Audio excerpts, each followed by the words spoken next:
Hola, ¿qué tal? Muy buenas tardes. Bienvenidos y bienvenidas de nuevo a las conferencias La Edad Media a la luz de la arqueología y la literatura. El día de hoy tengo el gusto de presentarles a mi colega, José Luis Blesa Cuenca. El doctor Blesa es doctor en Historia Antigua por la Universidad Autónoma de Madrid, además de que es arqueólogo, por supuesto, y es historiador de licenciatura. Eh, digamos, ha realizado muchos trabajos alrededor del mundo, entre ellos ha estudiado en la ciudad de Berlín, ha trabajado en la ciudad de La Habana, ha trabajado en Teherán, ¿verdad? Y, por supuesto, ha realizado excavaciones en Turkmenistán, así de lejano como suena eso. Entonces, pues es un verdadero placer tener al doctor Blesa, que es profesor invitado de la Escuela Nacional de Antropología e Historia aquí en México. Es todo un placer tenerlo en este foro, que nos acompañe y nos hable de la ruta de la seda precisamente y de Asia Central, ¿cierto? Sin más, pues bienvenido José Luis, bienvenido doctor Blesa, la palabra es toda suya. Bueno, muchas gracias al doctor Tirado en primer lugar y a ustedes, los asistentes, así como al instituto. Gracias por la invitación. Voy a compartirles mi presentación, si me lo permiten. Eh, Bien, muy bien. Bueno, pues como adelantaba el doctor Tirado, hoy les vengo a hablar de la ruta de la seda, ¿no? Vamos a hablar de este tema que es muy conocido, está digamos, en el saber popular, ¿no? En la terminología popular, pero apenas sí sabemos, o normalmente la gente sabe definir lo que es la ruta de la seda, ¿no? Mínimamente por dónde pasó la ruta de la seda y en qué siglos estuvo en funcionamiento, ¿no? Y quiénes fueron sus protagonistas. Eh, Cuando hablamos de la ruta de la seda, hablamos fundamentalmente de un pueblo, de una cultura, que son los sogdianos, ¿no? Los sogdianos fueron este pueblo de mercaderes que dominaban la ruta de la seda, hacían intermediarios entre China y Occidente, y fueron quienes realmente protagonizaron, ¿no? De lo que hablamos cuando hablamos de la ruta de la seda. Eh, por supuesto, no es mi objetivo hacer un estudio profundo o, digamos, académico, sesudo, universitario, de la ruta de la seda. No es ahora mismo el lugar, ¿no? Entonces, disculpen si no les voy eh, eh, apabullando con bibliografía, con datos, que si alguien tuviese interés, sin duda después haremos un turno de preguntas y me lo podrá consultar. En términos generales, bueno, pues el libro de Etienne de Basier de Mercaderes Oceanos, traducido al inglés en Leiden, pues es un libro muy reciente, muy completo, como primera aproximación, ¿no? Eh, Vamos a empezar con una evocación un tanto literaria. Si me permiten, les cito aquí estos versos de Oscar Wilde, del poema Ave Imperatrix, donde recuerda, ¿no?, la atmósfera que debía vivirse en la antigua Sogdiana, ¿no? Cuando hablamos de Sogdiana, ahora veremos que hablamos de ciudades como Samarcanda, como Bujara, ciudades que todos nos suenan exóticas en nuestra cabeza, ¿no? Entonces nos suenan siempre las palabras, los versos de Wilde, cuando hace referencia, les pongo la versión original, pero hace referencia a estos almendros de Samarcanda, de Bujara, donde soplan, donde se mueven los lirios rojos, donde las orillas del Osus, ¿no? El Osus es hoy en día es la muralla, es el río, pero los griegos llamaban Osus, la arena amarilla, a las orillas de la arena amarilla pasan los mercaderes, caminan los mercaderes de turbantes blancos, ¿no? Entonces, aquí igual nos está hablando de los mercaderes sogdianos de la ruta de la seda, ¿no? Y nos habla también nos habla de campos fértiles, ¿no? De los almendros, de la flora, de la fauna, ¿no? Sin duda, Wilde no visitó Samarcanda, ni estuvo cerca de hacerlo, pero Wilde, como buen intelectual, conocía los textos clásicos, ¿no?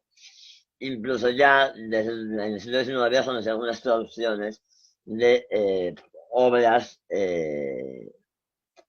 orientales, ¿no? Acuérdense, todo este orientalismo, esta pasión orientalista de las clases burguesas del siglo XIX. Entonces Wilde seguramente habría leído ya como los griegos y como los árabes hablaban maravillas no solo del Homer, sino también de la fertilidad de la riqueza de la comida y de los frutos de estos países, ¿no? Entonces, aquí ven un esquema de lo que sería la ruta de la seda. Bien, cuando hablamos de ruta de la seda, hablamos un término moderno. Nadie en la antigüedad decía la palabra ruta de la seda, no les entenderían si preguntasen por ella. ¿Cuándo aparece este término? Este término lo inventa un alemán, lo inventa un geógrafo, un explorador alemán, el barón von Richthofen, que es, fíjense, es el tío del famoso Barón Rojo, ¿no? Manfred von Richthofen, que surjaba el cielo con su circo volador, causando el terror entre las líneas aéreas inglesas. Pues su tío era una familia, ahí no se llevaba ninguno, porque luego el otro descendiente fue el que bombardeó Guernica en la Guerra Civil Española. O sea, que ahí no había buenos, malos, pero todos sin duda peculiares. Pues el más antiguo, Manfred von Richthofen, perdón, el tío, viajó, hizo una serie de exploraciones en el Asia Central, y él fue el que acuñó en un artículo a su vuelta a Europa el término de ruta de la seda. Él realmente no, más que ruta de la seda, él hablaba de rutas de la seda, él decía Seidenstraßen en plural, ¿no? ¿Por qué hablaba de las Seidenstraßen? Porque él decía que hablaba de todo este corredor comercial que en las finales de la antigüedad y los primeros siglos de la Edad Media habían marcado, y luego durante también nuestra Edad Media, había marcado el comercio entre Oriente y Occidente, ¿no? Y él sabía que una de las materias que más circulaban, o de mayor importancia, era la seda. Por eso le hablaba de ruta de la seda o rutas de la seda. Pero no era la única, ni es un término propio de la antigüedad, ¿no? Entonces, ya ven que esta ruta comienza, va en un momento, empieza en China, ¿no? Completamente en Xi'an, acuérdense, los jardines de Xi'an, ¿no? Esta capital imperial china en el interior, que va de aquí va a arrancar esta ruta, que es múltiple, les digo, son muchas, hay diferentes bifurcaciones, diferentes rutas, pero llega al desierto del Gobi, ¿no? Aquí, si ven el cursor, ¿no? Bien. Llega al desierto del Gobi y entonces tienes que atravesarlo. El desierto del Gobi es este desierto enorme que ocupa Mongolia y diríamos el apéndice, ¿no? Como si fuera un apéndice, llega aquí entre estas montañas, estas son todas montañas, el sur son las montañas famosas donde está el Himalaya, ¿no? Y en el norte también aquí está todo forma parte del mismo macizo montañoso, ¿no? Pero aquí en medio se crea el desierto de Joneta por el Gobi. Y este desierto se llama Taplamatán, que es un nombre que se traduce, no se sabe si es así exactamente o es una deformación, pero el caso es que los lugareños lo interpretan como el lugar de ir y no volver, ¿no? Es una referencia a que es un lugar tan peligroso que el que se atreve a atravesarlo no regresa jamás, ¿no? No se puede atravesar.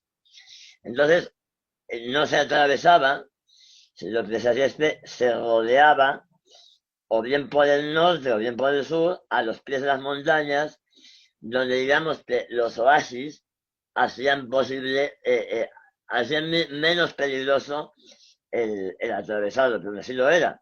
Pero bueno, podían ir haciendo paradas y podían ir cruzando.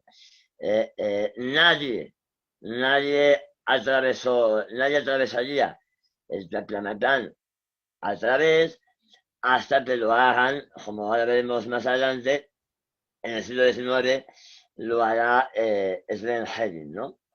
El famoso explorador. Y luego, una vez llegan, lo atraviesan, llegan a estas montañas, y entonces aquí este es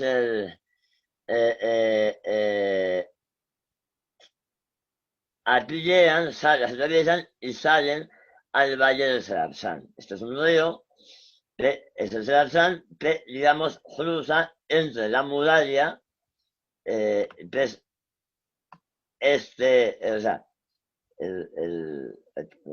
la muralla, pues el de abajo, y el Siraya, pues el de arriba, ¿no? Son los dos ríos. Y el Sarabsán, en esta zona de aquí, es donde van a habitar los sogdianos, de los que vamos a hablar hoy, ¿no? Entonces, si luego uno sigue más a occidente, digamos que ya pasa el Jopetaj y iría hacia Irán, ¿no? Hacia Persia. Vayamos a Persia y ya de aquí a Mesopotamia y de aquí podríamos llegar hasta Roma, ¿no?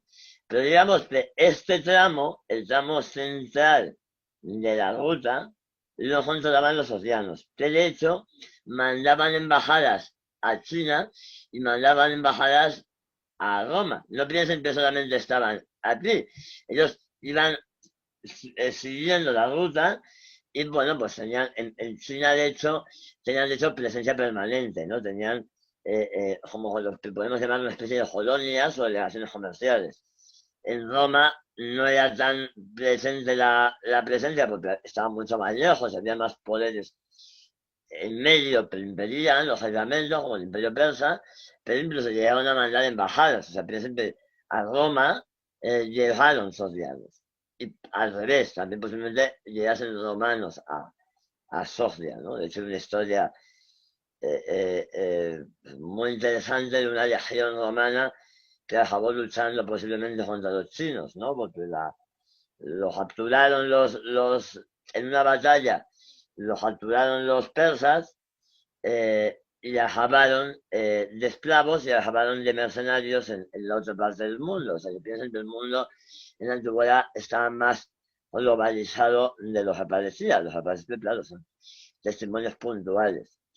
Bien, aquí ven un poco esta ruta de la seda más compleja, incluye más ciudades, pero a mí las que me interesa que ustedes conozcan son Samarcanda, son Bujará, fundamentalmente esas dos, ¿no? Y luego veremos algunas. Rápido, o sea, este es el país de Sogdia, ¿no?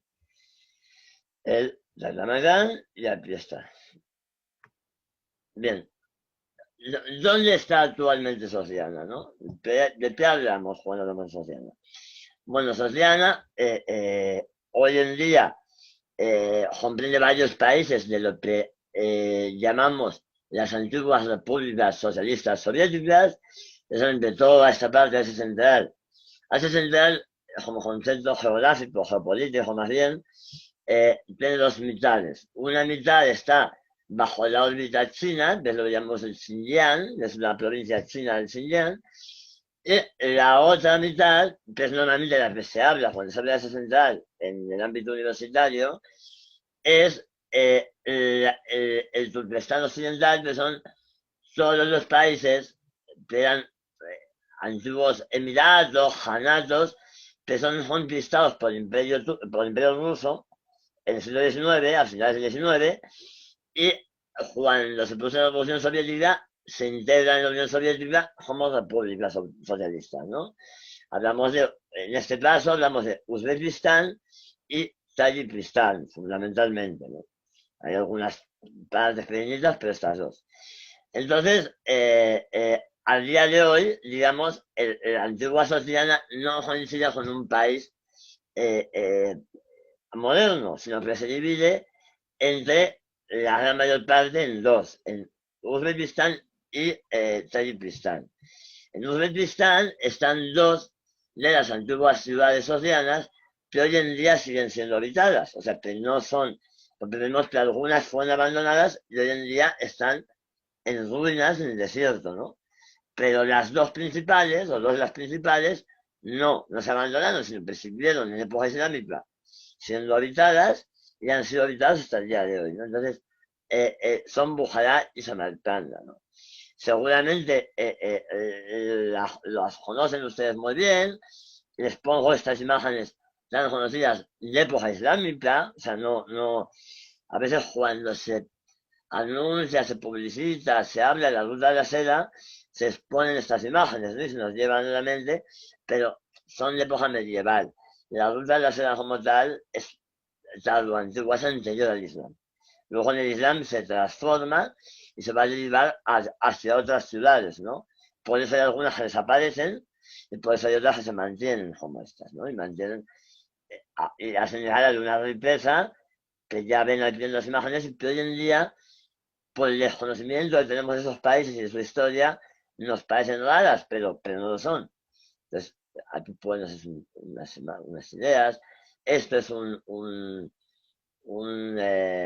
dibujo del siglo XIX donde vemos un poco el ambiente de estos emiratos pre-rusos. No olviden que estas gentes, muchas de ellas vivían del pillaje, hacían expediciones al imperio ruso, imagínense Siberia, ¿no? A la zona más alejada del imperio ruso, atrapaban a gente de esclavos y las vendían luego en Irán, donde había un comercio de esclavos pues más desarrollado. Entonces, claro, esto llegó un momento que hartó a los rusos y que además les sirvió como casus belli para iniciar toda su expansión hacia el oriente y por eso esa zona hoy en día tiene una gran influencia rusa, ¿no? Es por eso también hay que entender, de hecho aquí ven que en estas pipas lo que son cabezas colgadas, ¿no? O sea, no eran tampoco un ambiente pues muy agradable. Aquí ven, esto es Bujara, esto es la entrada de la ciudadela, ¿no? En Bujara, por ejemplo, era temido, el emir de Bujara era temido le tenían miedo, ¿no? Y por lo cruel que era en algún momento. Y de hecho, hay una anécdota divertida, que es que esta zona no solamente era muy codiciada por los rusos, era muy codiciada por los enemigos de los rusos, los ingleses. Porque piensen que Asia Central era el punto medio entre la India, ¿no? Era el camino natural hacia la India, que era una parte muy importante del Imperio Británico. Entonces no les hacía gracia que los rusos estuviesen por ahí metiendo las narices.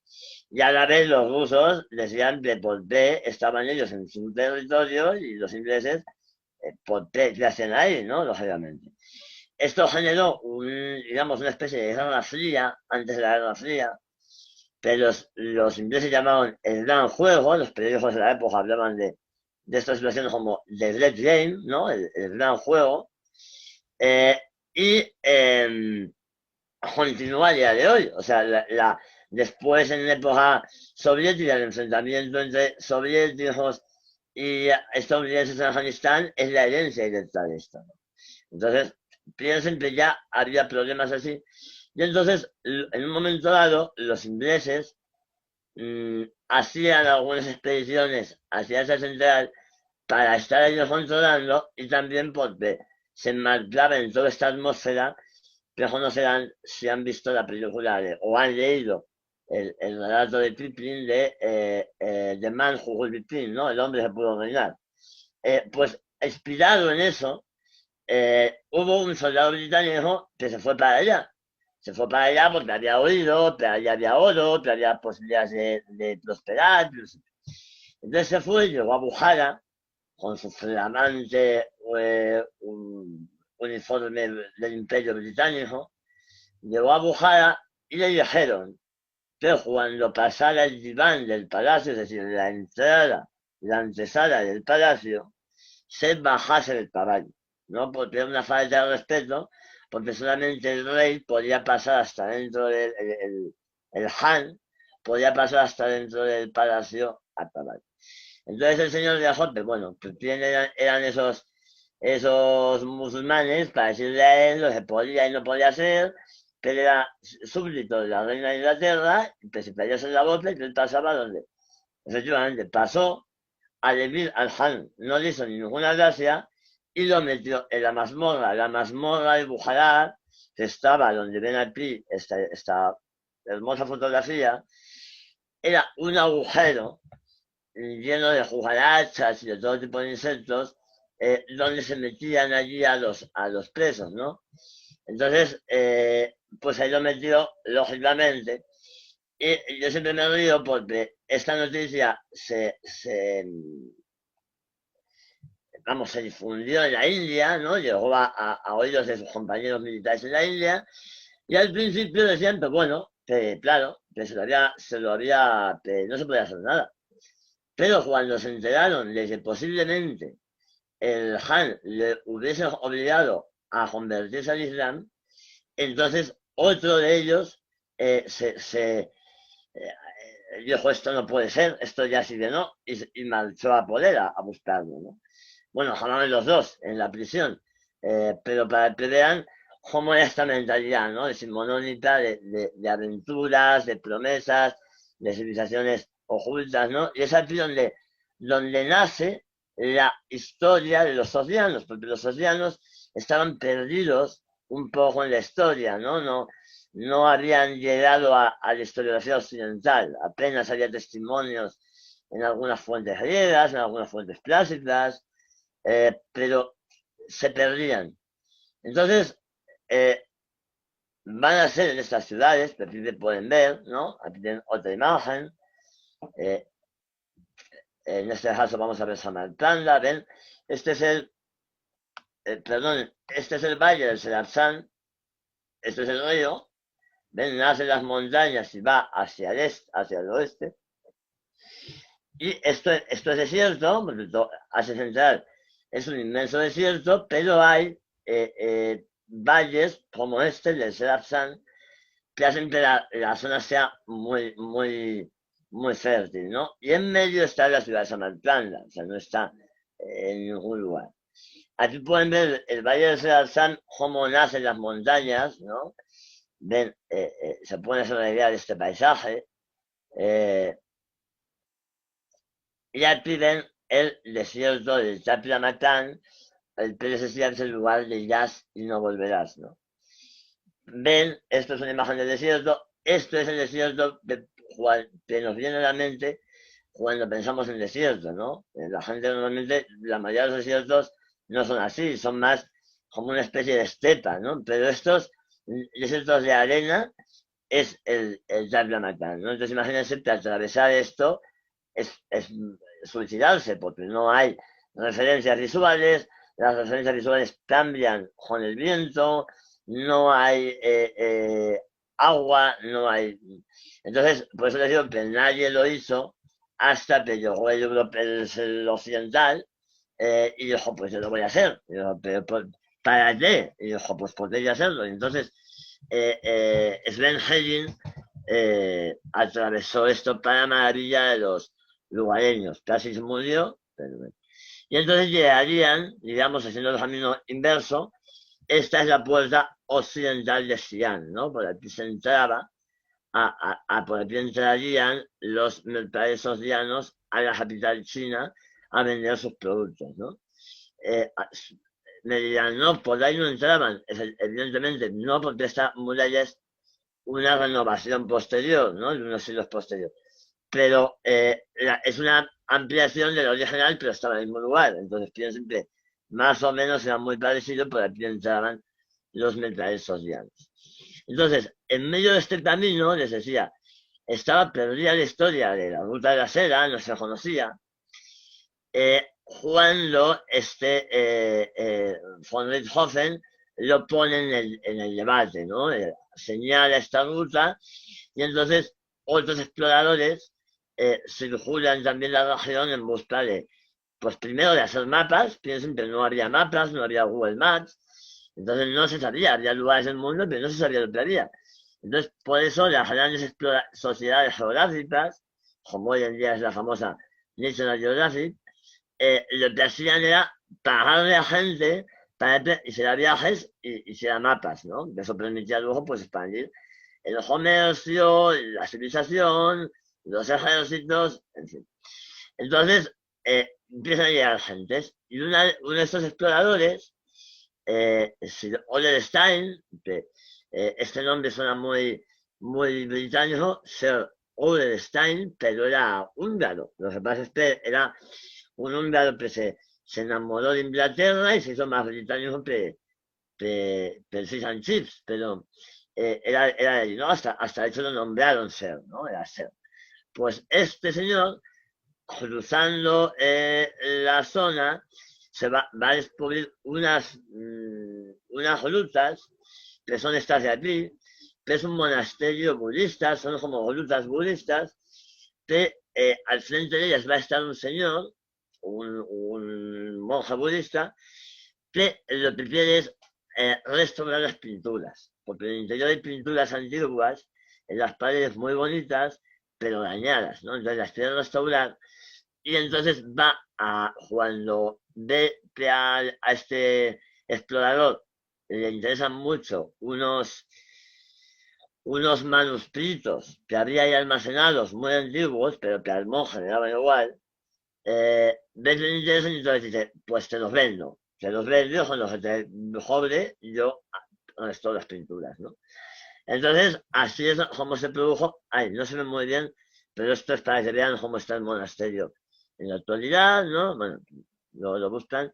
Esto es una foto también reciente de estas cuevas de Don Juan, que conocerán muy bien, ¿no? Las famosas cuevas de Don Juan. Más fotografías, aquí pueden ver, mira cómo se daban. Estas son fotografías actuales, estas son las pinturas del monje que ya restaurar. Lo mismo, y aquí están los manuscritos, como estaban jugando Yeho Serodestein, ¿no? Yeho y Yeho, sí. Las pinturas muy bien, de hecho son las mismas, las pueden ver, ¿no? Muy bien, pero estos rollos, ¿qué pasa ahí? Este es el monje, ya ven, pues un señor que estaba ahí. Le aplaudo esta historia porque es una historia luego muy debatida. En China se reclama esto, o se cuenta esto, o se contó en su momento, como el robo de los manuscritos a China, ¿no? Por demonios extranjeros, ¿no? De hecho, hay un libro precioso que cuenta esta historia, que es de Peter Hopkins, que se llama Demonios extranjeros en la ruta de la seda, está en español traducido, y habla de esta historia, ¿no? Y así lo contaban, pero realmente estos exploradores europeos tampoco, o sea, lo compraron y el primero que no tenía interés era el monje, no porque no tuviese interés, sino porque le preocupaban otras cosas. Era un sacerdote y él veía la obligación suya en restaurar esos restos, ¿no? Entonces, pues como todo, pero al final estas historias del siglo XIX son más complejas y vistas desde hoy se pueden simplificar, ¿no? Pero bueno, aquí lo tienen al señor, aquí tienen estas pinturas son pues una maravilla, ¿no? Contando momentos de escenas de la vida de Buda. Y aquí ven a este explorador inglés, un lado inglés, este de aquí, en medio. Entonces, si lo está con su perrito Das, él tenía un Bull Terrier y lo llevaba siempre a las observaciones, a las exploraciones. Cuando se le moría, porque no le sale de viejo, se le moría, porque claro, vivía sus años. Y le ponía el mismo nombre a otro y a seguir dando. Entonces aquí ven con estas paisanos, con estas perras tan originales. Él se lleva todo lo que puede y entonces esto se hace, vamos, se extiende el rumor y van a venir otros exploradores como este de aquí, que es Paul Pelliot. Paul Pelliot era un francés, era un personaje también, hablaba chino como un chino y de hecho estaba en la guerra. Ya los arqueólogos y más en esta época pues estaban a medio camino entre el espionaje, la academia. Entonces, este estaba en medio de la guerra de los Boxer y pero se llevaba muy bien con los chinos, porque ya hablaba chino y tenía muchos amigos chinos. Y entonces, en las treguas, saltaba a la trinchera, se iba del lado chino, entonces tomaba el té con los chinos, hablaba, echaba la tarde, y luego ya pues, se volvía y al día siguiente a seguir pegándose tiros, ¿no? Pero pues este señor se entera de esto y viene a tener una foto, viene a Don Juan a hacerse con más manuscritos, ¿no? Aquí ven estos manuscritos, algunos de ellos que se han conservado, algunos muy importantes, pero son fundamentalmente textos religiosos, ¿no? Los que son textos religiosos que nos hablan de una población de sogdianos que viven entre los peores sogdianas, ¿no? Bueno, el peor sería Samarcand, la Bujara y China. O sea, nos habla de todo este comercio a lo largo de lo que hoy llamamos Ruta de la Seda, ¿no? En ese momento ya se empezaba a llamar. Además, en muchos textos religiosos, ¿no? Por ejemplo, en muchos textos importantes para el cristianismo, porque son textos del cristianismo nestoriano, ¿no? También textos budistas, fundamentalmente, porque es un monasterio budista, pero también hay algunos más deístas, hay una Senboju, el más antiguo se conoce, etcétera. Hay muchos textos muy interesantes, ¿no?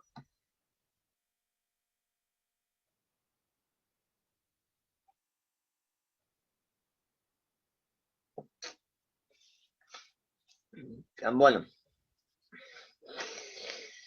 y entonces llegamos a esto pone en debate la existencia o el conocimiento de este pueblo y va a iniciar, pues, a motivar las investigaciones arqueológicas, ¿no? Aquí ya se ha producido la Revolución de Octubre, Rusia ya no es Rusia, es la Unión Soviética, y los soviéticos van a iniciar una serie de trabajos que van a ser fundamentales. Ven a Tolstov, porque los soviéticos, perdón, lo que hacen es grandes expediciones multidisciplinarias, llevan, vamos, lo que ahora está tan de moda, que es un invento de la arqueología estadounidense, lo hacían los rusos en los años 40, pero bueno, lo inventaron los estadounidenses en los años 60. Pero bueno, los rusos en los años 40, que ya lo hacían, aunque no lo habían inventado, llevaban antropólogos de todo tipo, físicos, culturales, llevaban geógrafos, llevaban geólogos, hacían fotografías aéreas, ¿no? Y su intención era cubrir estos grandes países prácticamente desconocidos y hacer un mapa con su arqueología, ¿no? Entonces hicieron, digamos, que sobre todo hacían grandes mapas y nos permitían entender qué tipo de yacimientos había, hasta dónde llegaban, de qué época eran, etcétera, ¿no? Entonces, expediciones como la de Tolstov a Jodasmia o la expedición a Tayikistán, nos dejan ver con los medios que había, lógicamente, pero ven estas imágenes aéreas, fotografías aéreas, estos mapas, que los seguimos usando hoy en día los arqueólogos eh, especializados en ese central, jugando, nos enfrentamos a algún problema. Lo primero es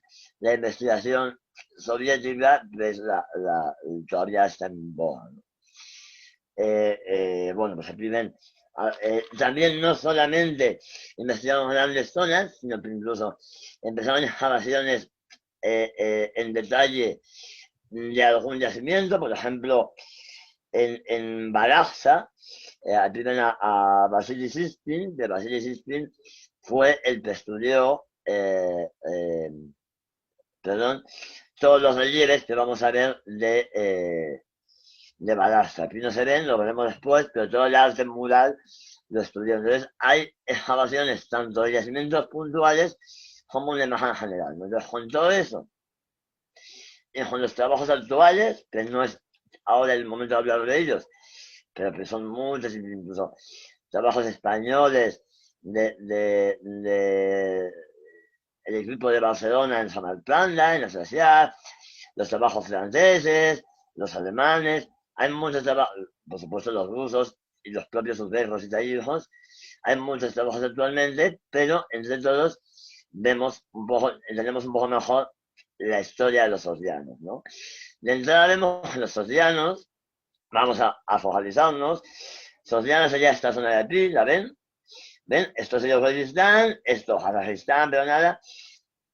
Uzbekistán y Tayikistán, ¿no? De Afganistán apenas, de Kirguistán un poco y de Kazajistán un poco, ¿no? Porque esta zona, fundamentalmente esta, es sogdiana.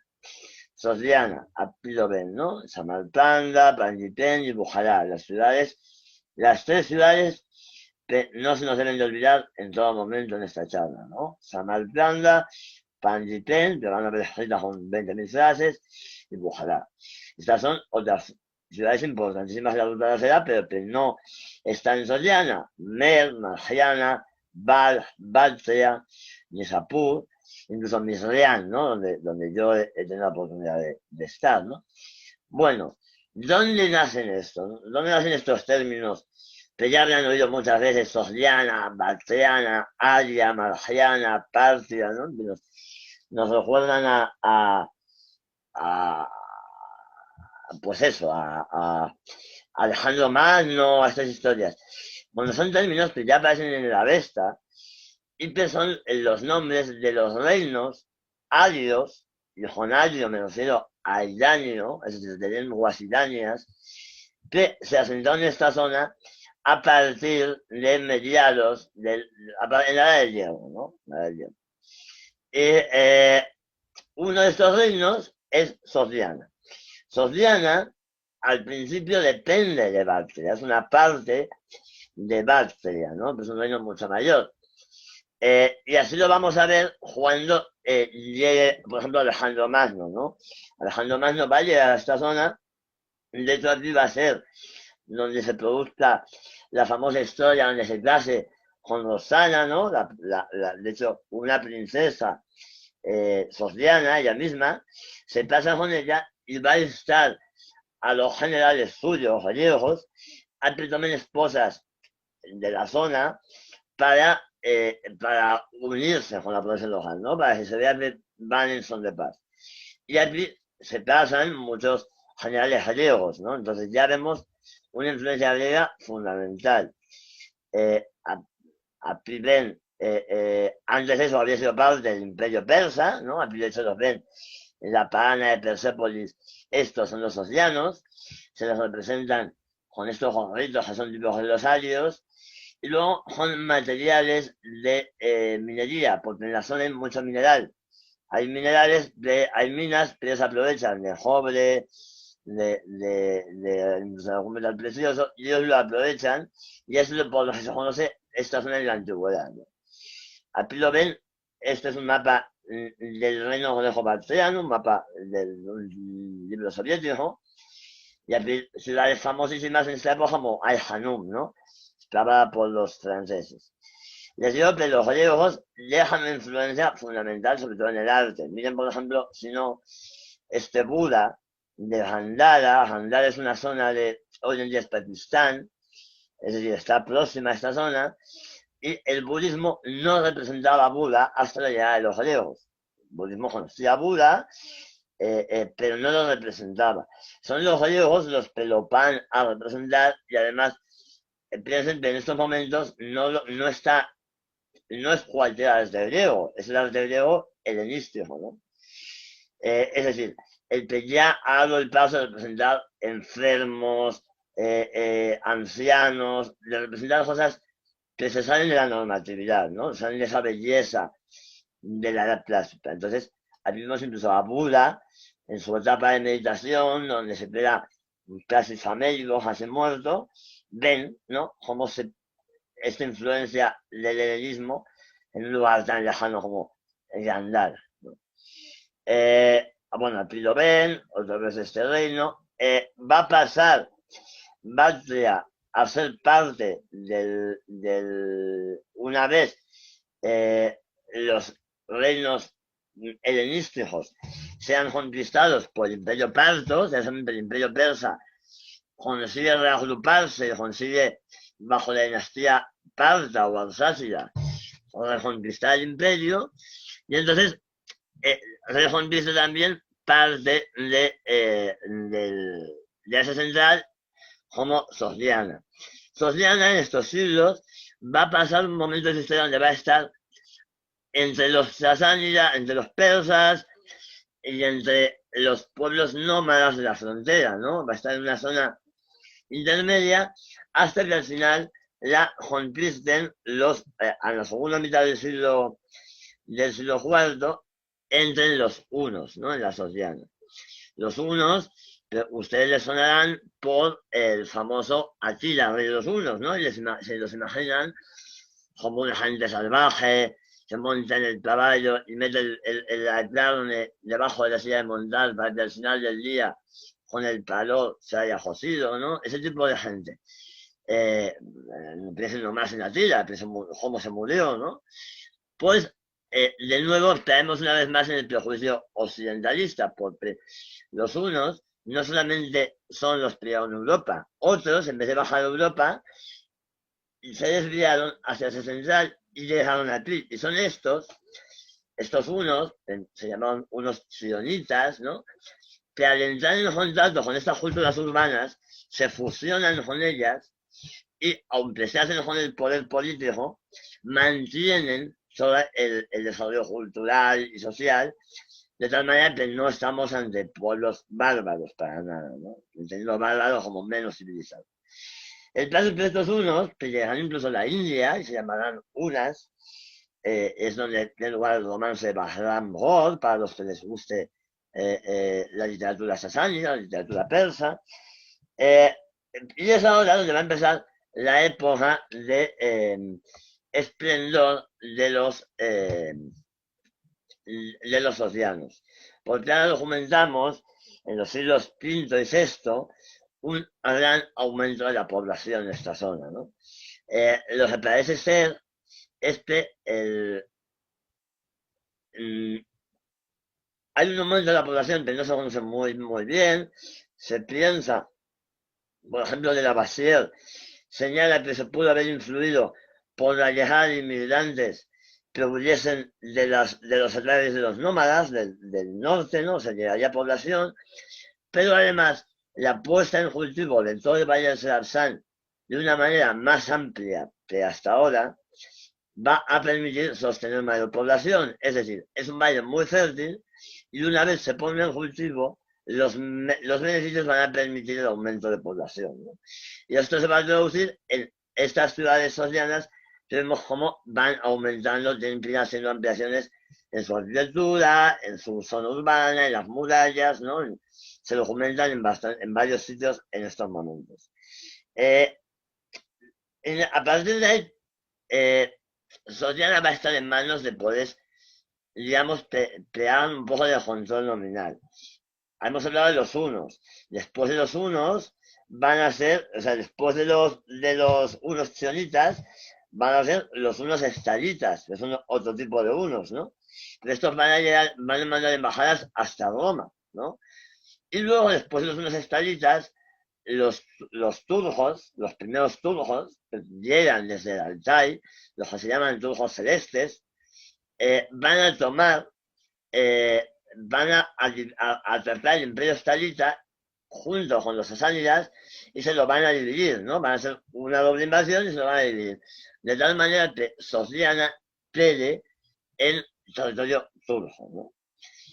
Y los turcos se van a dar cuenta de que Sogdiana es la gallina de los huevos de oro. Es decir, ya tienen montado un sistema comercial, ya tienen montado una red de embajadas por todo el Oriente, conocen el oficio, entonces, si los matasen o los conquistasen y los acabarían con todo eso. Entonces, lo que van a hacer es, van a permitir la autonomía de los socianos, es más, los van a proteger, porque van a decir, dado que nosotros, los unos tenían un imperio, eh, eh, eh, eh, esto nos hemos pasado, bueno, este es el imperio uno, ¿ves? Es un imperio muy amplio. Entonces, ellos les van a decir, mejor, porque así van a poder ir ustedes por nuestro imperio con nuestra protección, ¿no? Les damos garantías, ¿no? Entonces, va a ser un acuerdo que va a beneficiar a ambos y que va a marcar la edad dorada de las ciudades sogdianas, ¿no? Es en estos momentos donde se produce la época dorada de la ruta de la seda. Eh, eh, eh, bueno, ay, perdón. Eh, eh, ay, me van a disculpar, Kevin Bello Catalán, ahora después le contesto eso, si no le importa. Pero el hombre se pudo reinar. Estamos con Sean Connery, ¿no? Pero nos dejó hace unos días, ahí lo puede, un bonito homenaje. Bueno, les decía, el imperio turco, eh, esto va a funcionar muy bien estamos hablando de eso, a partir del 560, ¿no? Pero en el primer tercio del siglo VII, el imperio turco va a sufrir una guerra civil y se va a dividir entre el imperio turco o Hanato, ¿no? Acuérdense, son estos grandes Hanes, como luego será Chingis Khan, que son muy carismáticos, agrupan muchas tribus, pero luego mueren, y entonces entre los hijos, los hermanos, se pelean, ¿no? Entonces, en uno de estos momentos, el imperio turco occidental y el oriental, ¿no? Entonces, Sogdiana va a pelear dentro del occidental.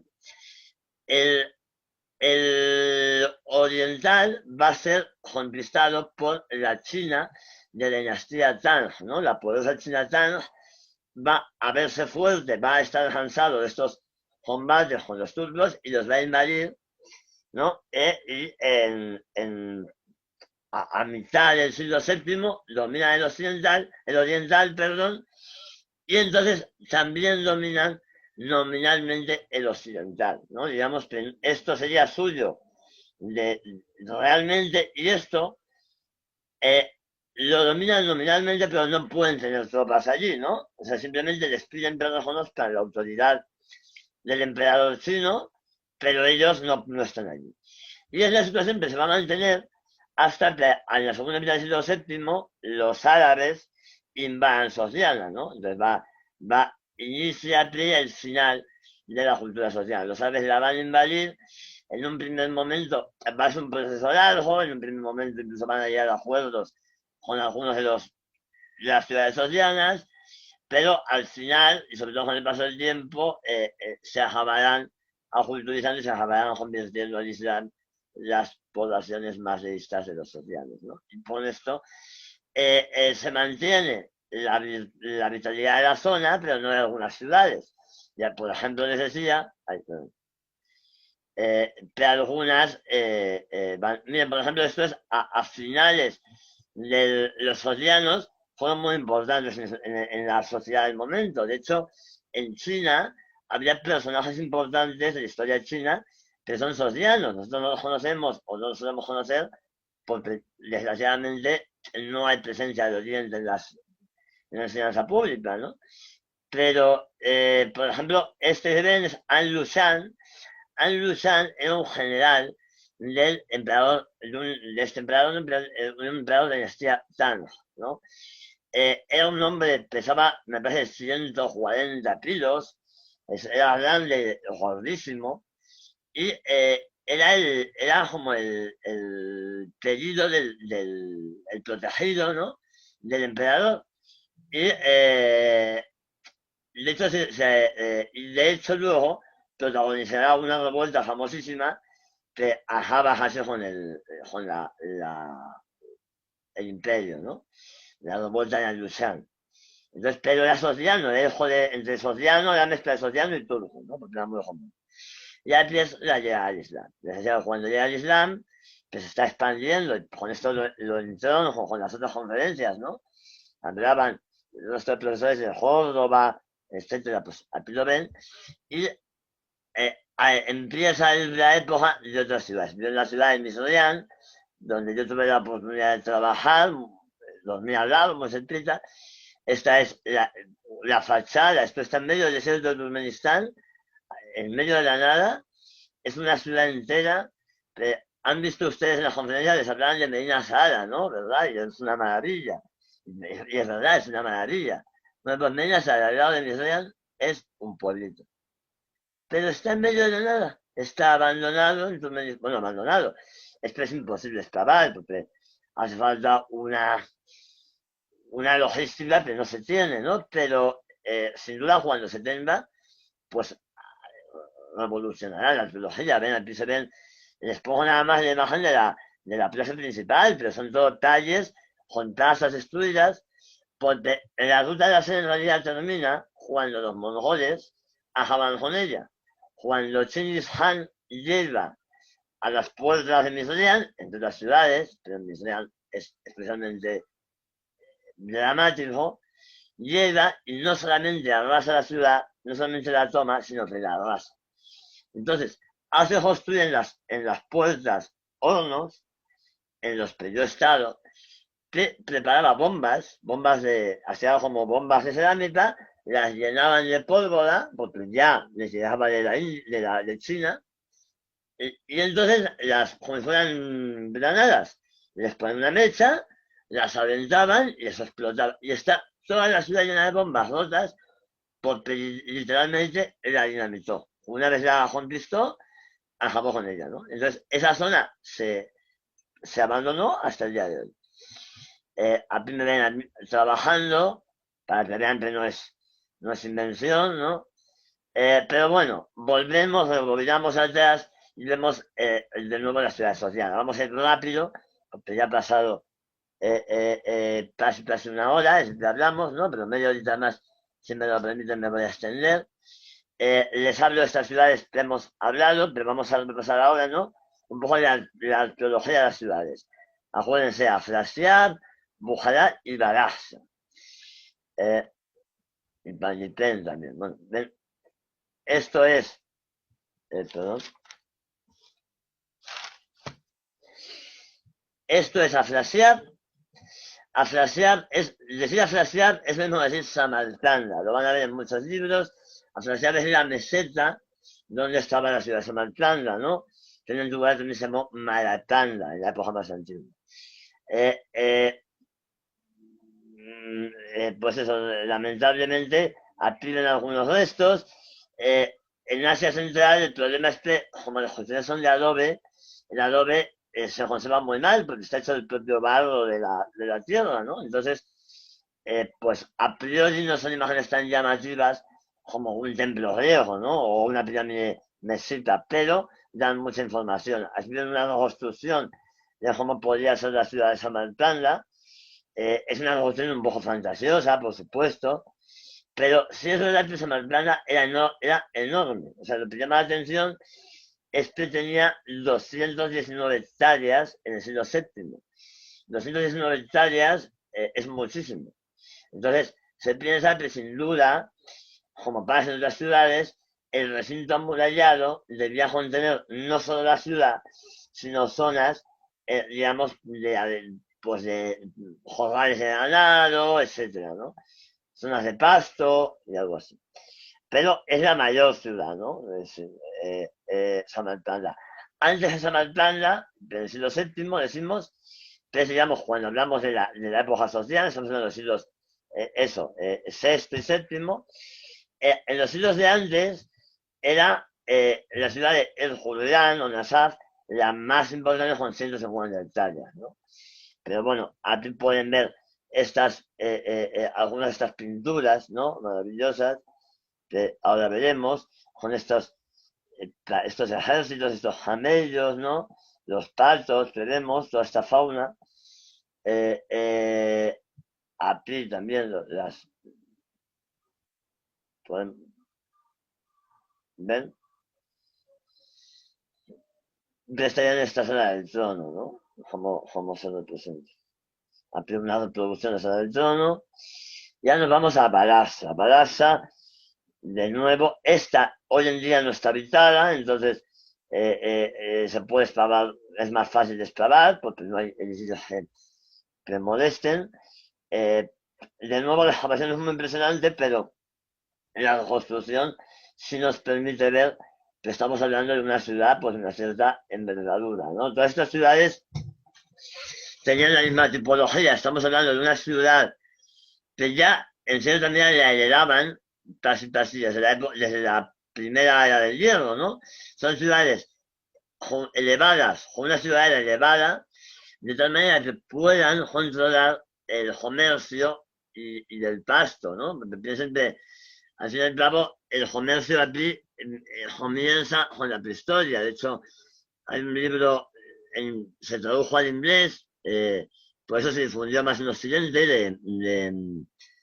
de Yelena Josmina, que se llama La prehistoria de la ruta de la seda, donde explica un poco cómo había ya en la prehistoria toda una red de intercambios en Asia Central, ¿no? Entonces, ya en todas las épocas, los mercaderes, los dueños, los señores de las ciudades, les interesaba controlar estas rutas comerciales, ¿no? Y en este paisaje tan plano, pues así lo hacían, ¿no? Aquí ven esta ciudad, por otra parte, es una arquitectura muy oriental, ¿no? Estas almenas, o merlones, que en realidad se llaman, son copiados de los asirios, ¿no? Entonces incide en la comunidad del oriente, ¿no? De hecho, ya veremos, en Panjipén se adoraba a una reina, a una diosa sumeria.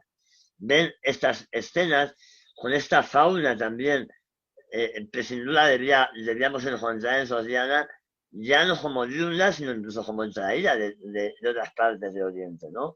Elefantes, tigres, todo esto, ¿no? Ven aquí estas imágenes. A ver, esos son los murales de Balasha, perdón, que les decía que Sispin la construyó, ¿no? Estos son los que les ponían antes. Esto es Panjipén, de nuevo Panjipén fue abandonada. Panjipén tiene 13 hectáreas y media sin la ciudadela y es donde mejor se han estudiado las construcciones, ¿no? Porque es de las grandes ciudades la mejor estudiada pero no se de poblar. Entonces, aquí ven las excavaciones soviéticas y sobre todo nos interesan esto de aquí, los templos de Panjipén, ¿no? Aquí ven los templos que no eran templos como los entendemos ahora. O sea, en realidad lo que tenemos son dos recintos muy grandes que habían servido de bazares. Eran zonas donde los mercaderes tenían sus puestos, tenían sus mercancías, y allí había una sala, un templo, con un altar en cada uno de ellos a un dios, ¿no? Entonces, a ver.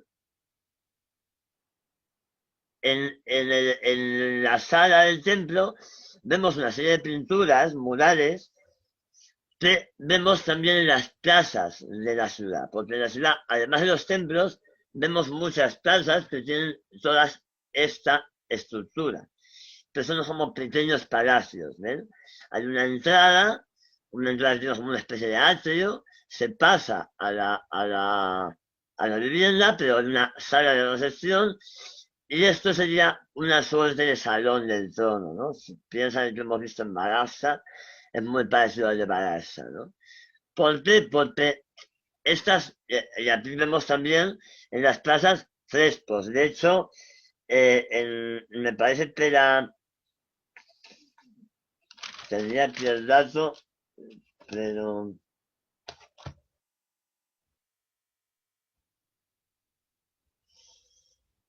bueno, no tengo el dato exacto, pero es que una de las tres casas o dos de las tres plazas tienen pinturas, ¿no? Ven las pinturas murales.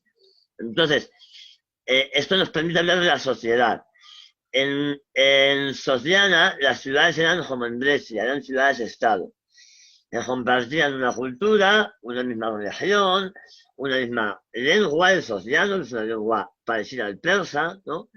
De la misma familia, pero una misma actividad, pero no no estaban unificadas políticamente. En algunos momentos dependían de algún autoridad superior, como puede ser el emperador uno, o el emperador turco, o luego el emperador chino, pero ellas eran independientes. Y luego, dentro de las ciudades, más que el rey, aunque en algunas de ellas había un rey, pero de hecho en algunos momentos, por ejemplo, el rey de Panjipén, en estos momentos del siglo VIII, al principio del siglo VIII, se llega a nombrar él mismo como rey ya a reclamar la soberanía sobre toda Sociana, ¿no? Pero esto es más raro. Normalmente en las ciudades domina la comunidad, ¿no? Se llama NAF.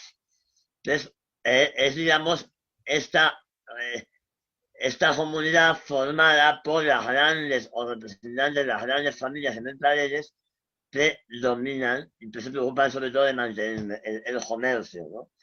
Mientras que el rey era una especie de primum inter pares que se dedicaba sobre todo a gestionar los campos, la agricultura, etc.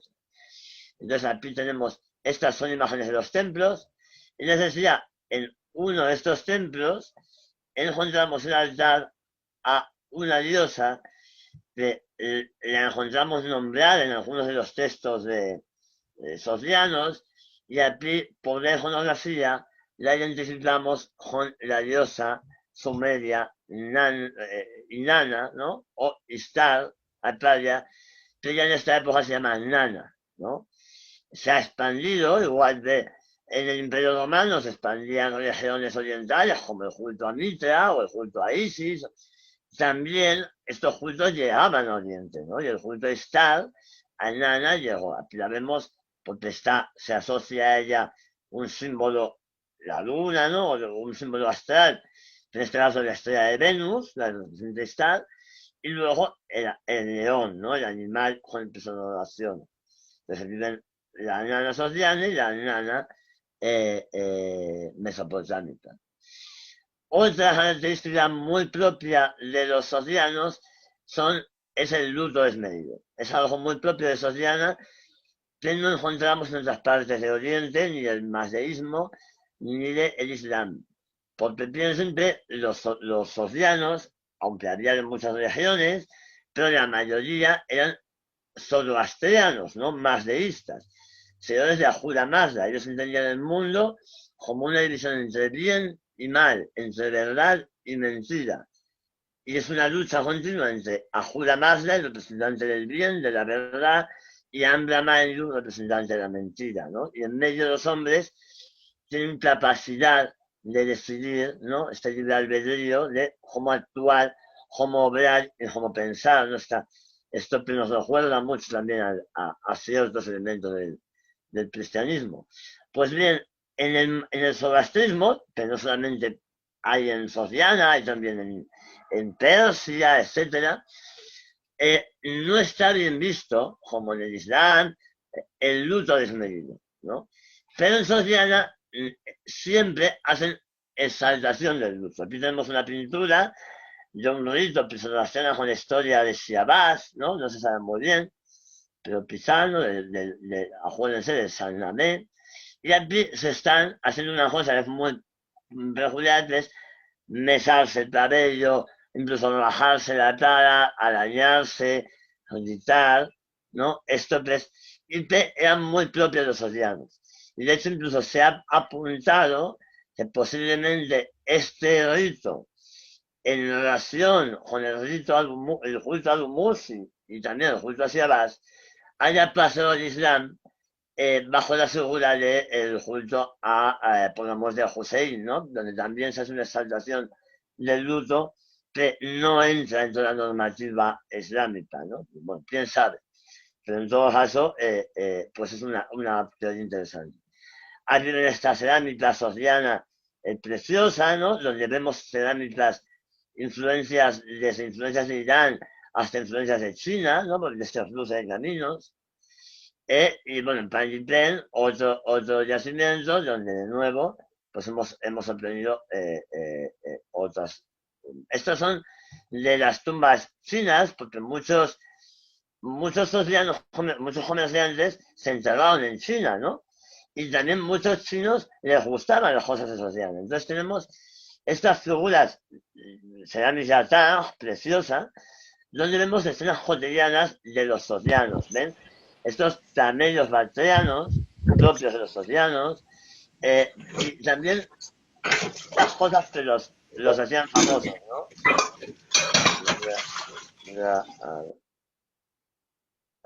La música, eran famosos por la música de los océanos, también los camellos, de hecho, esto es misreal, este se lo tomé yo, este no es baltreano, pero es de las esenciales, es un dromedario, y ya ven aquí, estos sí son baltreanos, estos famosos camellos, el desierto de los Gobi hace muchísimo frío también, y por eso llevaban estos cubrebocas, que no era para el coronavirus, aunque ya debieron de pasarse por ahí algunos coronavirus también, pero era para taparse, puede ser dos cosas, puede ser que sea un sacerdote zoroastriano que se tapaba en la boca para no contaminar el fuego que era sagrado, pero puede ser lo más normal para taparse de la arena, es un camello, es un jinete de camello, y para no tragarse la arena en el desierto, ¿no?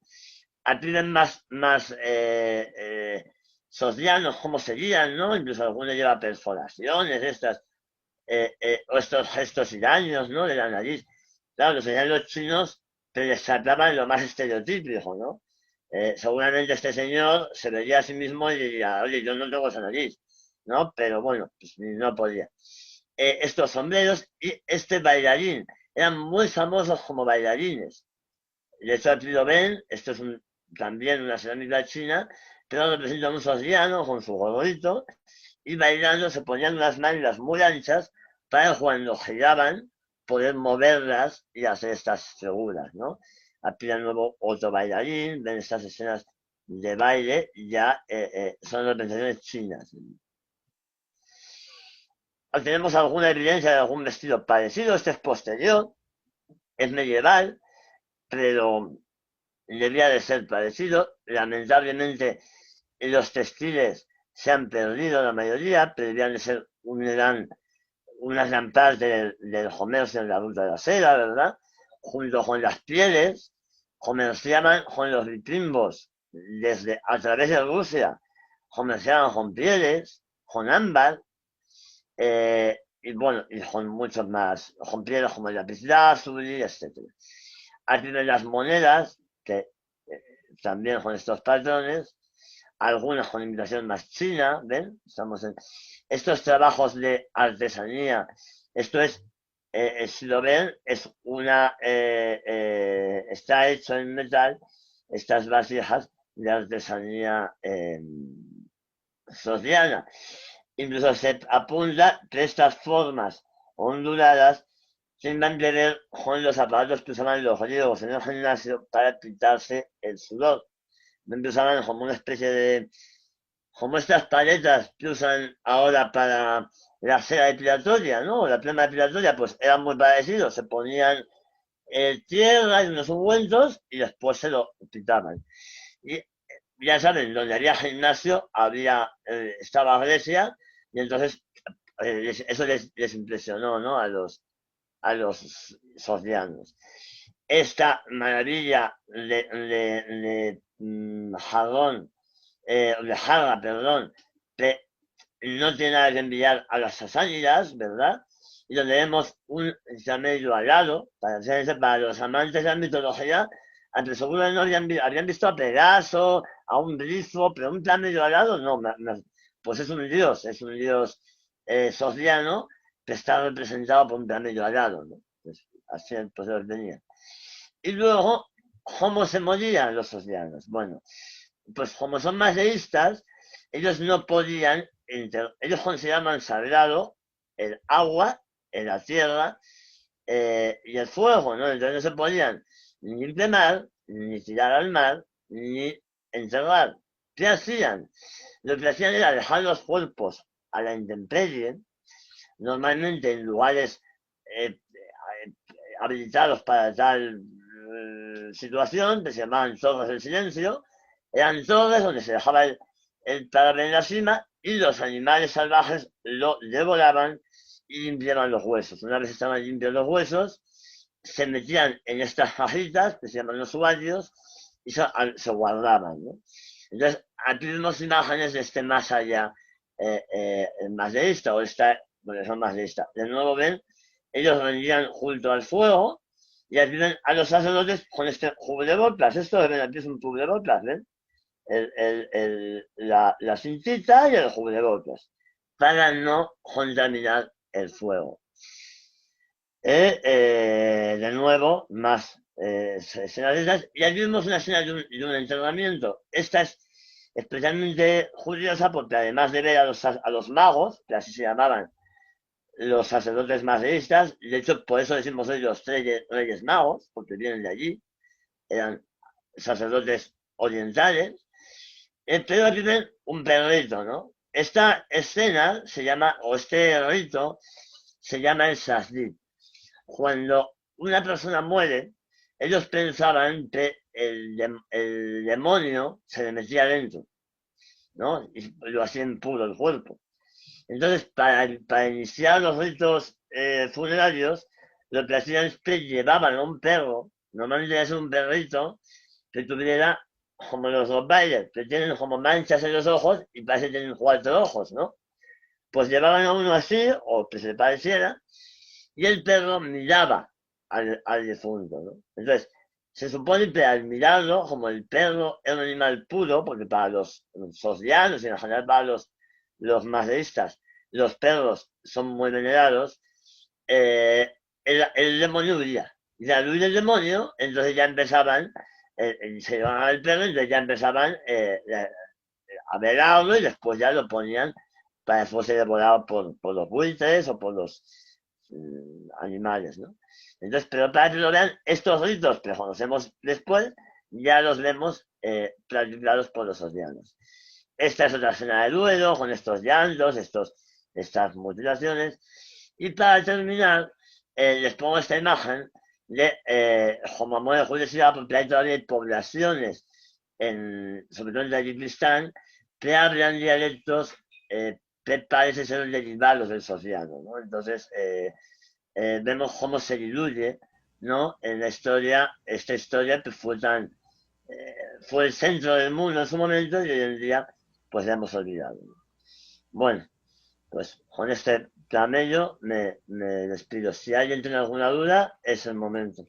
Bravo, bravo, bravo. De verdad, José Luis, muchísimas gracias por tu conferencia.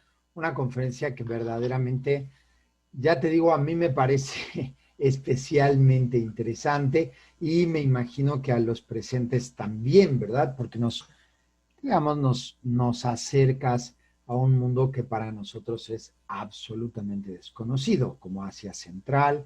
No solamente eso, como tú dijiste, me parece muy bien. Perdón,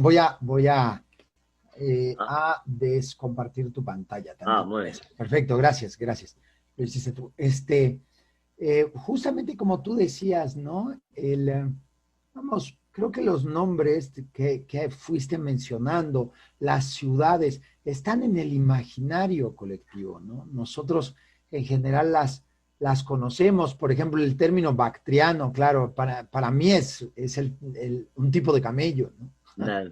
Un tipo de camello, o llegas y nos hablas sobre precisamente pues regiones que han estado muy en boga últimamente. Hablaste un poco de Afganistán, ¿no? Digamos, de la zona de Uzbekistán y Tayikistán, que precisamente pues fueron pues muy famosas a partir de la separación de la Unión Soviética, ¿verdad?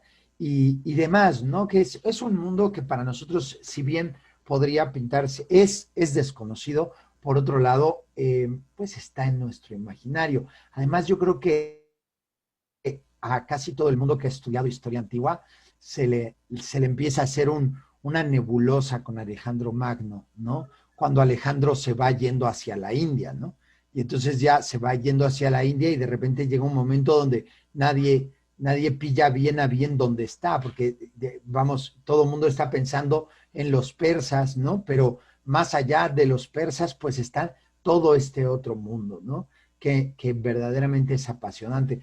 Y además, como bien dijiste, y ahora sí lo digo, justamente, pues ahora la maestra Gabriela Martín decía Marco Polo, ¿no? Y lo vi ahí, y es, la verdad, es hacia donde yo iba, ¿no? Todo ese, digamos, desde la literatura con Marco Polo, ¿no? Y digamos, la idea en sí de la ruta de la seda como una columna vertebral de los procesos incluso de aculturación, ¿no? Que se dan en Occidente. ¿Cómo crees que nos, digamos, esto yo arranco con esta primera pregunta, siempre digo, pues me llevo la primicia de hacer la primera, ¿no? Y después ya vienen las demás, pero bueno, digamos, ¿hasta qué punto tú crees que verdaderamente la ruta de la seda fue, o sí fue una columna vertebral de la transmisión cultural desde China hasta el Imperio Bizantino? ¿Qué te parece? Pues sí, sí, es buena pregunta.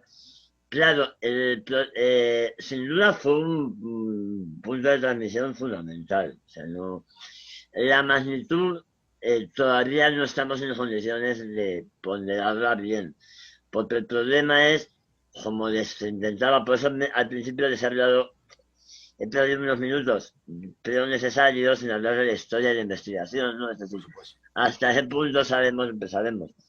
Entonces, es verdad que todavía faltan, pues fíjate, por ejemplo, Samarcanda y Bujara, que son las dos ciudades, otras de las ciudades principales, apenas se pueden explorar porque están pobladas. Entonces, falta mucha documentación, y ya no solo de época sogdiana, sino de otro eslabón fundamental, que es el Imperio Sasánida.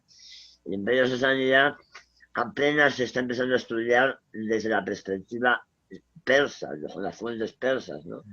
Entonces, siempre, como bien sabe, la historiografía ha tratado de una visión exclusivamente o centrada en Europa, ¿no? Entonces, lo que conocemos de esta parte de Oriente lo hacemos desde el punto de vista griego o romano, que para ellos son, pues bueno, muy interesantes, pero la frontera, ¿no?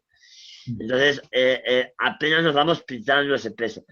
Pero sí, que sin duda lo es, lo es. Y las magnitudes, pues ya las veremos, pero sobre todo incluso en ambos las ideas, las mentalidades. No me puedo detener, pero a los interesados en la historia de las religiones, a esta época incluso antes, ¿no? Un poco antes, no es esta época, pero ya empezaba, digamos, las rutas de la seda, al siglo séptimo, perdón, al siglo sexto antes de Cristo se llama el siglo asial, ¿no? Porque es la época de Buda, la época de Jesús, bueno, luego, perdón, la época de Buda, la época de también una época fundamental para los judíos, y luego ya Jesús, ¿no? Entonces, aquí hay muchas ideas, muchos conceptos, el maniqueísmo, el cristianismo nestoriano, incluso en los sasánidas las vueltas de Maslet, que están metiendo en la olla conceptos filosóficos que luego aparecen, que no seguimos muy bien la pista, pero que sin duda por aquí deben de estar. O sea, que sí, sí, sí. Es muy buen punto para tirar de hilo. A mí, sinceramente, ahora que mencionas las religiones, bueno, me parece, es que de verdad abres un cofre lleno de tesoros, esa es la realidad, ¿no? O sea, desde el punto de vista eso, yo estaba pensando, por ejemplo, mientras mientras hablabas y mostrabas todas estas fotografías aéreas, ¿verdad? Y estos planos de las ciudades y de los palacios. O sea, verdaderamente me parecen tesoros desde el punto de vista urbano, pero es lo de menos, o sea, es lo de menos. Ahora que decías las religiones, ni siquiera me había pasado por la cabeza el, el punto de confluencia, ¿no? Que creo que eso debe ser algo muy, muy, muy, digamos, Claro, este por ejemplo, ahora piensas del urbanismo, pues Pandipen, cuando se funda, se hace el plan de la ortogonal, por ejemplo. Entonces ya, y vamos, no es una ciudad sociana, pero el Hanum, es una ciudad helenística, con su planta ortogonal, con un gimnasio, o sea, es apasionante. Y luego las religiones, pues lo mismo, claro, incluso los apuntaba de, pues los dioses mesopotámicos, ¿no? En Pandipen, la diosa de la ciudad, la diosa patrona de la ciudad, claro. eh, era Nana, que es una diosa mesopotámica, casi una diosa del tercer milenio, ¿no? Sí, sí, sí, sí. Pero en la misma época, pues la época también de las ciudades, pues la ruta de las edades, digo, continuaba, ¿no? Y luego llegamos a las ciudades árabes, a Hatra, a Palmira, a Petra, que se apropiaban de eso y a esas a su vez, pues controlaban otros productos, ¿no? El incienso, etcétera. Pero en Hatra se encuentra lo que parece ser una imagen de Nergal, el dios del inframundo mesopotámico. Y en Muy interesante. Palmira hay una escena, un relieve que parece romano, pero representa, supone que eh, bueno, cuando Marduk mata a Tiamat, ¿no? Es una escena del poema de Numa Elis, ¿no? Entonces, claro, es el epítome de una cultura mucho más antigua, que además, claro, ¿qué significaba Inanna para los socianos? ¿Significaba lo Eso, mismo para los sumerios? eso va a Seguramente ser muy no. interesante, Claro, justamente. pero eso es muy interesante, pero se pierde, sí, sí. Claro. Por ejemplo, ahora que decíamos, ¿no? Y ahora ya leo las preguntas de que hay. Pero Mm. una cosa es que verdaderamente me parece apasionante, bien lo dijiste, se vuelve apasionante. Y esto verdaderamente yo creo que al menos esto es cuestión a lo mejor de gustos. Yo podría escucharte 30 horas seguidas hablar de este tema y me parece, bueno, mejor que ver cualquier película. O sea, es genial y súper interesante y divertido. Pero vamos, digamos, si, ahora que hablábamos, ¿no? De la ruta de la seda y esos contactos, justamente que estás hablando de ciertas deidades mesopotámicas que las encontramos, hombre, del lado del Mediterráneo hacia el Mediterráneo, pero también podemos encontrar algunas deidades que se van hacia esta zona del Sogdiana, ¿no? Y demás, o sea, digamos, ese hilo conductor. Me surge otro elemento que yo creo que es típico y qué bueno porque tú lo has mencionado varias veces, ¿no? Lo de que estudiamos las cosas desde el punto de vista europeo muchas veces, ¿no? Y necesariamente, digamos, ya cuando decimos la ruta de la seda va de China hacia Europa, pues en realidad estamos pensando muchas veces en esta idea de quiénes son los que compran esos productos que vienen de la China, pero no estamos pensando en que realmente pues las rutas comerciales van hacia dos lados. Necesariamente tienen que tener una relación, los dos puntos, ¿no? O sea, bueno, dos puntos y en este caso miles de puntos intermedios tienen que tener relaciones entre sí. Y cómo justamente, me imagino, ¿no? Estamos acostumbrados a leer la ruta de la seda como y las rutas de las especias como rutas que llevan productos hacia los actuales territorios europeos, cuando en realidad pues llevarán productos, pero traerán muchos otros, ¿no? Y Claro. entonces justamente podremos ir viendo los procesos de aculturación y los desplazamientos, ¿no? Como tú dices, deidades, ¿no? Que podrán aparecer diosa principal, o sea, una diosa sumeria, diosa, eh, digamos, en la zona de Sordiana, ¿verdad? Decía. Sí, sí. Sí, interesantísimo. Muchas Sí, gracias. Sí, eso, sí, sí, sí, nada más, es que si no me quedo. ujú, Hablando de esto, de las divinidades, eh, pues hay que interesarse, está el libro de Michael Center, es de la Universidad Hebrea de Jerusalén. Es, Escríbenoslos ahí en el chat si puedes, José Luis. vale, ahora se lo explico, pero bueno, Sí, sí. efectivamente, Michael Sentlar, en base de 2001 y 2014, sobre la iconografía de los dioses socianos muy buenos, y luego hablando de lo que tú decías de China y de la otra ruta, o sea, del camino opuesto, Ujú. pues por ejemplo el artículo plantea un clásico que ha sido muy criticado, pero al menos como para pensar es muy interesante, ¿no? Y es el de Homer Dubs, donde habla de este, no sé el nombre exacto del paper, pero es sobre esta tropa romana que estaba batallando en una ciudad china, ¿no? Ah, Entonces no claro, sabe, claro, la historia claro, es mucho más compleja, sí. Pues claro. sí, sí, muchas gracias, Es David. súper interesante, de verdad te agradezco muchísimo, José Luis. Voy a leerte algunas preguntas que tenemos. Bueno, nos piden el nombre de la película que mencionaste, en la de creo que es en la que sale, como tú dijiste, Sean Connery, ¿no? Recién, Ah, que ahora eh, recién muerto, eso es es la de El hombre se pudo reinar. el Voy a, hombre que pudo reinar, y ¿verdad? Con Sean Connery. lo pongo en el chat. Sí, y además me acuerdo que sale Sean Connery y este otro hombre que era un actor muy, muy famoso, el Sí, británico de los años 70. sí, sí, sí. Ya- Ay, pero sí, esto es de famosísimo, sí, sí. sí, sí, sí, otro actor, pero sí, es verdad que van ahí yo pensaba Afganistán, pero al parecer es Sogdiana, ¿verdad? Donde Bueno, está eso yo creo que es Afganistán, sería Bacteria, una Bactria. película, pero como está basado en una novela en un relato Mm, de Kipling, claro, no sé, no tengo en la mente donde eso, precisamente. pero Bueno, y sí. tenemos una pregunta de la maestra Gabriela Martín, que dice, ¿la Pax Mongólica incidió directamente en el desarrollo sogdiano? ¿Mm? Bueno, eh, bueno, muchas gracias por la pregunta a la doctora, pero la paz mongolia es posterior. $20. Ah, Chihuahua, espérame tantito, voy a apagar un micrófono. Ah, vale. Ya está. La paz mongolia es posterior, digamos que la historia de Sogdiana termina con la llegada del Islam, ¿no? Se mantiene unos años después, las cosas no son inmediatas, pero al final acaban abandonando su religión, ¿no? El zoroastrianismo, y adoptando el Islam como religión, ¿no? Aún así van a mantener muchas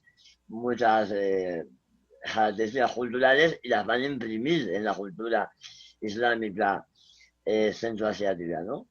Pero cuando pasa la paz mongólica ya ha terminado la época de los sogdianos. La paz mongólica afecta a otros reinos que son, digamos, otros emiratos que son sus sucesores, ¿no? Como el Jorasán, etcétera, el Jonim Shah. Y en ese caso sí, claro, la paz mongólica, digamos que reactivó la economía de muchas zonas, o el comercio, digamos, pero cuando ya no había socianos como tal. Sí, Genial, genial, pues muchas bien. gracias, por tu pregunta. Este, tenemos ahí, bueno, te mandan muchísimas felicitaciones, ¿verdad? Yo soy así canejo, no las leo, pero bueno, No, felicidades al doctor Blesa, que muchísimas felicidades, que incluso hay un par de wows por ahí. Luego por Facebook te dicen que fantástica presentación y muchas felicidades, que les interesa muchísimo, que muchas gracias por la presentación, que es muy interesante, que se nota mucho el conocimiento del doctor Blesa y bueno, que abre muchísimo el panorama, que muchas gracias y bueno, te siguen agradeciendo muchísimo tu presentación. José Luis, puedo, por último, yo obviamente estoy aprovechando para, la verdad, para hacer mis propias preguntas, pero digamos, en el momento que llega Gengis Khan, porque es lo que tengo muy claro, ¿verdad? Llega un instante en esta última ciudad que nos presentaste, ¿no? En la que tú estuviste precisamente en excavaciones en Turkmenistán, que te rogaría nos pusieras el nombre en el chat también, pero digamos, cuando tú llegas a ese, digamos, no, no, tú llegas a esa ciudad, no, pero no quiero hablar de cuando tú llegas, sino cuando llega Gengis Khan, ¿verdad? Me distraje, perdón, porque vi ahí que te mandaban más felicitaciones. ¿Qué es lo que pasa? Digamos, llega Gengis Khan a esa ciudad, la conquista, y es cuando les tira los granadazos, ¿verdad? De granadazos que ustedes, arqueólogos, encuentran en el subsuelo, me imagino. Y Sí, entonces, sí, sí, cuéntame, sí. sí, Ah, perdón. no, no, no, no, bueno, no sé si... No, no, me refería a lo que te iba a pedir en concreto, es pues el panorama de cuando llega Gengis Khan a todas estas zonas, ¿no? O sea, tienen rivalidades, problemas, los va sometiendo y demás. Es lo mismo que en la demás parte del mundo islámico, porque sabemos que los mongoles van a verdaderamente, bueno, en Irán creo que terminaron hasta con el viejo de la montaña, ¿no? Del monte Alamut y todo este tipo de cosas. Y entonces, realmente, pues, ¿qué es lo que sucedió, no? O sea, si podrías, este... Claro, bueno, esto se sale un poco del tema, pero sí, sí tiene más que ver con el otro lado. Claro, lo que pasa, tú lo sabes bien, a la llegada de las tropas de Genghis Khan, ¿no? Que yo llamo, pues, se me escapa Genghis Khan, ¿no? Pues, Sí. como lo llamaban, como se llamaba él, supongo, o Sí, como sí, llaman los rusos. Pero sí. cuando llegas de Genghis Khan, lo que haces es aplicar una política de tierra quemada. Ujú. Entonces, va arrasando ciudades con la esperanza de que las siguientes se le rindan por favor, ¿no? Al oír lo que ha hecho las anteriores. Entonces, esta zona en completo sería lo que se llama el sultanato de Jordania, Jonisá, que es un reino que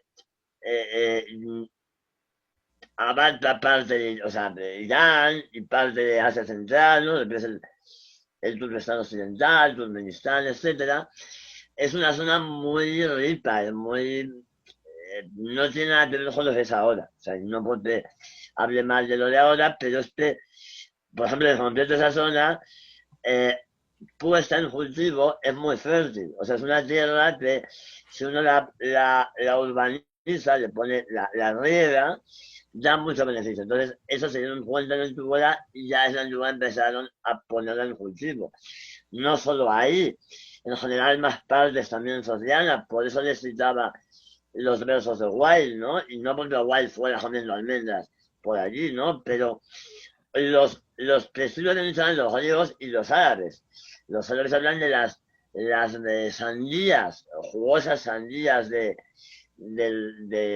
Bactria, se decía, ¿no? Entonces, eh, es una zona muy rica. También hoy en día, pues está olvidada por las arenas y por todo, pero gran parte de las historias de las mil y una noches vienen de ahí, es decir, vienen a través de las sasánidas, llegaron al árabe, ¿no? Entonces, incluso imágenes como por eso les ponía el camello al lado, ¿no? Entonces, las mil y una noches están repletas de figuras raras, Claro. detrás de las cuales hay demonios mesopotámicos, figuras, dioses iranios. Entonces, es una zona que hemos de pensar como muy rica. Les digo, esta ciudad de Misrián no es por hacer de menos a mis compañeros, que ya quisiera yo, no, no. Pero es que es verdad, es que nosotros los españoles vemos Medina Sala y nos morimos del susto, y es verdad, porque es una ciudad tremenda, Claro. pero se nos olvida que el mundo es mismo era enorme, y que Medina Sala estaba en el extremo de un mundo en el cual, ajá, por ejemplo, Turkmenistán no estaba en el extremo, estaba en el centro, ¿no? Entonces, pues claro, vamos, hay cosas tremendas les nombraba el romance de Bahram Gur o Bahram el Burro, porque lo llamaban así porque había matado a un oráculo, ¿no? Era un rey sasánida que cuenta cómo se enfrenta, ¿no? A estos unos por la zona, y nos describe la zona, ¿no? Y es una zona, vamos, de primer nivel. Y lo que pasa es que los mongoles, cuando llegan, la arrasan. Lo que hacen es sellar los canales. Chingis Khan llega allí y los ciega, perdón, los junta. Entonces la zona se vuelve a su estado natural, que es de ser un desierto. Por eso Misraim, al día de hoy, por eso es tan espectacular, porque está en medio del desierto, en medio de la nada. ¿Por qué hicieron aquí una ciudad así? Bueno, porque en su momento era brutal. De hecho, yo dormía en los arrabales de la ciudad y era enorme. O sea, me lo imaginaba poblado Claro. y debía ser enorme, ¿no? Pero a partir de la raza, de hecho, por eso usan las bombas, ¿no?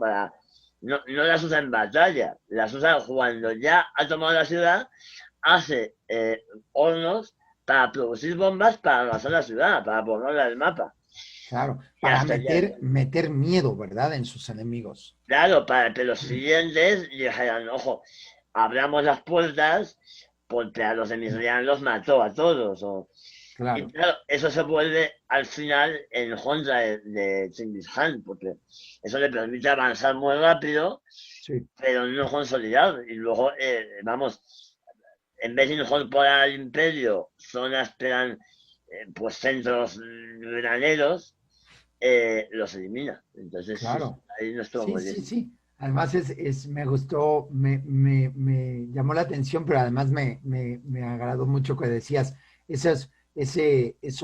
la manera de los mongoles, ¿no? O sea, avanzan rápidamente, conquistan enormes territorios, pero luego no los mantienen.